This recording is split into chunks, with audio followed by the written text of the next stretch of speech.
Well, I just got back from a 30-40k ride. Just sort of give you a bit of a walk around of this beautiful original KZ900. It's been a bit of a COVID-19 project, to be honest. Got this bike, thanks Brad, about 6 months ago. I always like to start with the end in mind, and you know, I think about the end is always the beginning. And when I looked at this bike in the beginning, everything was already there. It was already pretty original. All the major items were there. Just needed a real deep clean. And I've done frame off restorations before. This bike didn't need that.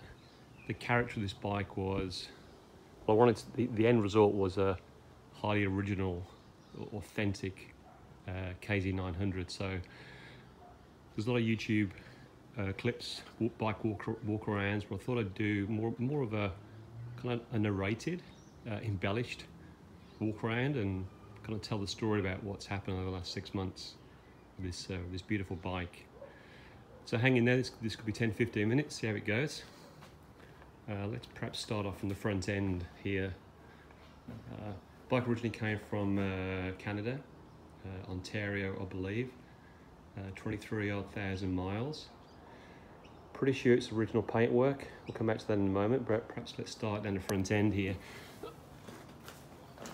And I said, you know, it was all pretty original when I started, and I don't know if you can make that out now, but these wheels, you know, you see a lot of restorations where the wheels have been re-chromed, and that's fine. These didn't really need re-chroming.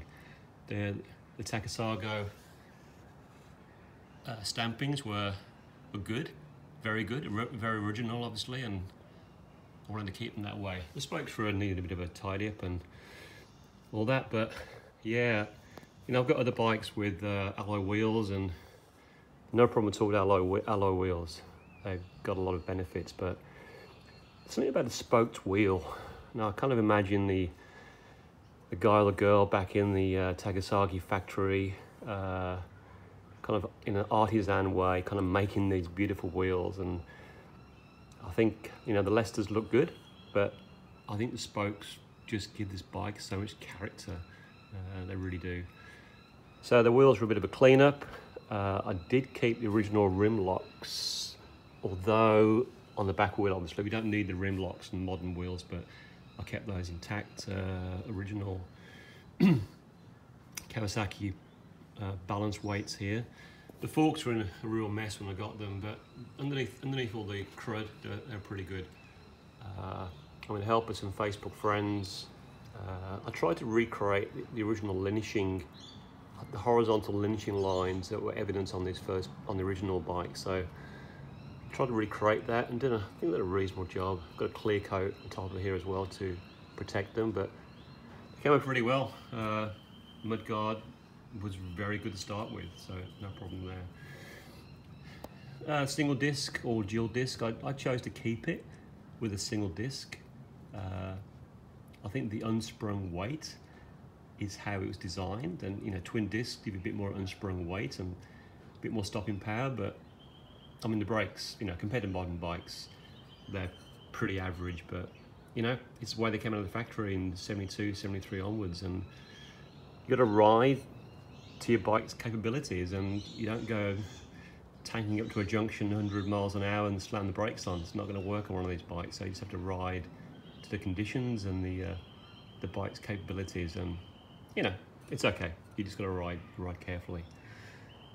The frame was in great condition. It was a bit rusty here and there, but the frame hadn't been painted, so it was just a bit of a cleanup, bit of a touch up here and there, but the frame was straight, no additional bracing, and great condition. You know, the engine on these bikes, I can't really put into words how magical this engine is. I don't know what it is. It's the weight delivers the power, it's the power curve, it's the exhaust note from the engine. All those things combined just make this into just a magical engine. And I've been a bit theatrical here, but if you think of these bikes as a kind of Spartan, you know, the engine is the heart of that Spartan. I'm saying this a bit tongue-in-cheek, but you know, the engine was the heart of the Spartan. You know, these pipes, they're like the ribs of that Spartan.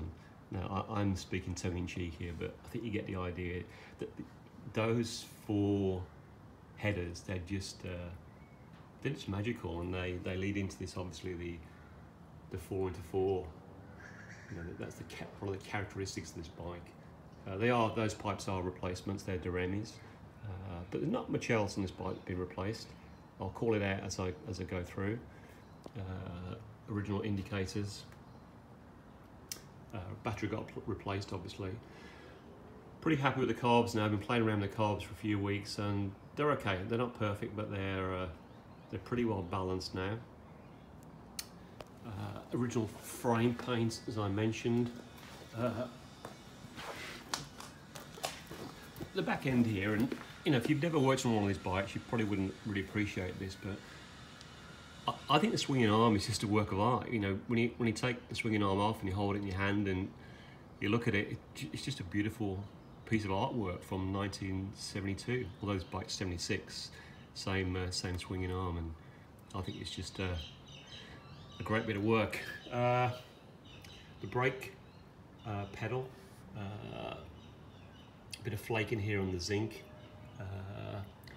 I could have replaced that. I could have re-zinc plated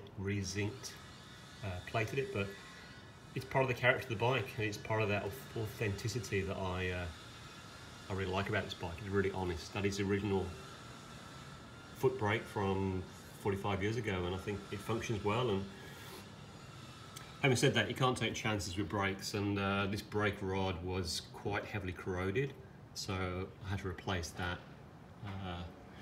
The shocks are original. Do they perform well? Yeah, not really, but you know, they suit the bike's character. The shocks were rebuilt. A guy in Brisbane here did a $500 rebuild. A lot of money, yes, but you can replace them for that price. Yeah, you can, but these shocks, they came into the factory in '76, and they've just been re-chromed and you know, reworked inside, and you know, they're pretty good. Onto the rear wheel, there's the rim lock. Again, you don't need them, but inside I kept those rim locks. In terms of polishing, I didn't want a super shiny finish. You see a lot of bikes in the Z1 range that have been over polished, and that's, you know, if an owner wants to do that, fine, that's their prerogative. But I like this. I try to keep it to the original kind of matte finish. What else? Rear mudguard was good. This bike even came with the original GIS screws, so that was, I think that was a great thing. I really liked that. Let's pop around the front here. Apologies for the traffic. You know, in terms of paintwork, you never know whether it's original paintwork or not, unless you're the first owner. You never truly know, but I think this is original paintwork. You can see the original green tucked in there. Yes, it's got marks. It's got a little bit of a dent on the tank around here. Again, apologies for the noise. Bit of a dent on the tank, but you know, it's like my face. I've got dents and bruises and scratches, and it's part of being, you know, in this bike's case, 40, 45, 46 years old, and I think it just adds to the character. I think when the sun shines on it, it's actually, I think it's beautiful. Absolutely beautiful finish, or beautiful depth of paintwork. Clocks, all original. I had to rebuild the master cylinder, as I did with the front caliper. New piston in the front caliper, new piston in the master cylinder here. Mirrors probably replaced. It's very hard to keep those. Original coating on the brake levers. Love this seat. Not only it looks good, I think it's one of the most comfortable seats I've ever ridden. I've got a GS1000, and GS1000 is pretty good, but these seats are just so comfy. Front caliper. Could have repainted it when I took it off after I rebuilt it, but it wasn't that bad, and you know, it reflects the history of this bike. It's never been repainted, so it doesn't need repainting now, so I thought I'd leave it, and I think it looks good. What else on this side? Probably not much else to speak about. Let's have a look under the seats. This might be difficult one-handed. Seat pan was in very good condition, and it still is. I don't think this has been touched in its life. Original toolkit, original silencer, new air filter obviously. All these decals are original. Original owner's manual, which if I'm doing this one-handed, the back here, the original, I don't know if you can see that, but the original Kawasaki card and the owner's manual. Nice to have, along with 2 original keys. I'm not sure what else I can show you. I might just start it up. Just got back from a ride, so it's pretty warm, but she does start pretty well. No choke, obviously. Tick overs maybe slightly high. Should be down just by 1,000, but again, for a 45-year-old bike, pretty good.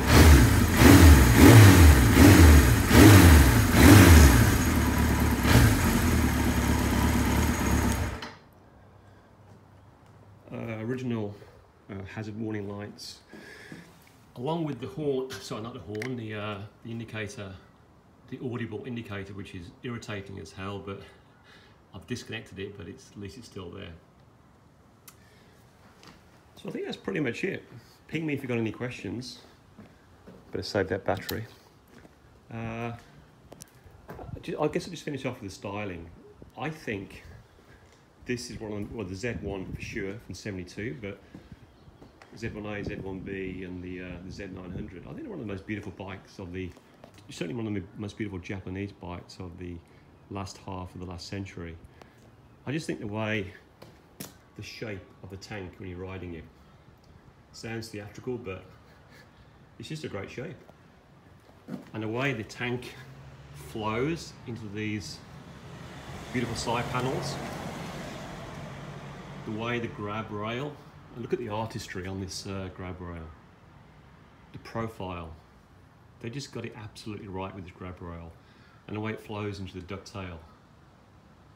Just maybe it's me. I think it's just beautiful. It's a beautiful, beautiful bike.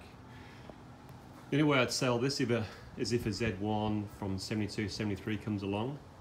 May happen, may not happen. By the way, I ride this every day, so it's not as clean as it could be. This is actually a daily rider, and I love nothing more than putting my helmet on, firing this up in the morning, and going off to work. It is a bit dirty actually. I got caught in the rain yesterday, and I've not washed it since I got caught in the rain.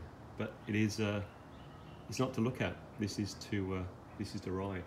All right, so I guess I'm waffling now, but that's my 6-month COVID project. Very happy. Thanks, Brad, for sharing this bike with me back 6 months ago. Hope you enjoyed the video.